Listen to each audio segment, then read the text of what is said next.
Praise the lord. ఈరోజు మీకోసం జీవము గల దేవుని మాట.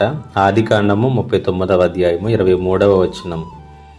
యెహోవా అతనికి తోడై ఉండెను గనుక ఆ చెరసాల అధిపతి అతని చేతికి అప్పగింపబడిన దేని గూర్చి విచారణ చేయక ఉండెను. చాలా సందర్భములలో మనము ఒంటరితనంతో ఒక పెద్ద పోరాటమే చేస్తూ ఉంటాం. మనకంటూ ఎవరు లేనటువంటి ఫీలింగ్స్తో బ్రతుకుతున్నప్పుడు, ఎవరితోనూ మన బాధను షేర్ చేసుకోలేనప్పుడు, నా వారంటూ ఎవరూ లేరు అనేటువంటి విధానంలో మనం జీవిస్తున్నప్పుడు, అట్లాంటి ఆలోచనలతో పోరాటం చేయటం, ఒంటరితనంతో జీవించటం అనేటువంటిది అది సామాన్యమైనటువంటి విషయం కాదు. ఇలాంటి పరిస్థితినే ఒకానొక సమయంలో యాకోబు కుమారుడిలో ఒకరైనటువంటి యోసేపు ఎదుర్కొన్నాడు. యోసేపును తన అన్నలందరూ కూడా అమ్మివేసినప్పుడు యోసేపును ఐగుప్తులోనికి ఒక బానిసగా తీసుకుని వెళ్ళిపోయారు. అక్కడ యోసేపుకు తనకంటూ కుటుంబం లేదు, తల్లి లేదు, తండ్రి లేదు, నా అన్నటువంటి వారు లేరు.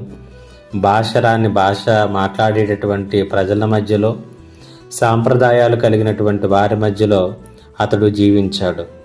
పొతీఫెర ఇంట్లో ఒక బానిసగా, చెరసాలలో ఒక ఖైదీగా అతడు జీవించవలసి వచ్చింది.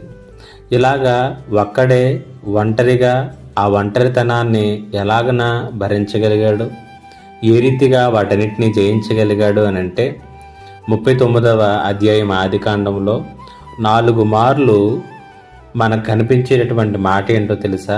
యెహోవా అతనికి తోడై ఉండెను అనేటువంటి మాట మనకు కనిపిస్తూ ఉంది. ఆ రీతిగా యోసేపు దేవుని యొక్క సహాయముతో, దేవుడు తోడైనటువంటి పరిస్థితులతో ఆ ఒంటరితనాన్ని, ఆ న్యూనతా భావాన్ని జయించినట్లుగా మనం చూస్తూ ఉన్నాం. మన కొరకు ఈ లోకానికి రక్షకునిగా వచ్చినటువంటి యేసుక్రీస్తు ప్రభుల వారు ఆయన వెళుతూ ఆయన చెప్పినటువంటి చివరి మాట, సదాకాలము నేను మీతో కూడా ఉంటాను. ఈరోజు ఏ పరిస్థితులతో పోరాటం చేస్తున్నావో, ఏ పరిస్థితుల మధ్యలో నేను ఒంటరి వాడను, ఒంటరి దానను అనేటువంటి ఆలోచన నీకు వస్తున్నాయో జ్ఞాపకం చేసుకో. సదాకాలము నీతో ఉండేటటువంటి దేవుడు ఒకడున్నారు అనేటువంటి ఆలోచనలు ఎప్పుడు మర్చిపోకు. ఆయనతో నీ జీవితాన్ని కట్టుకో. దేవుడి మాటల చేత మిమ్మల్ని బలపరచునుగాక. ఆమేన్. ప్రార్థన. మా దేవ, నీకు వందనాలు. ఈ మాటల చేత ప్రతి ఒక్కరిని బలపరచుమని యేసు నామములో అడిగి వేడుకొనుచున్నాను తండ్రి. ఆమేన్.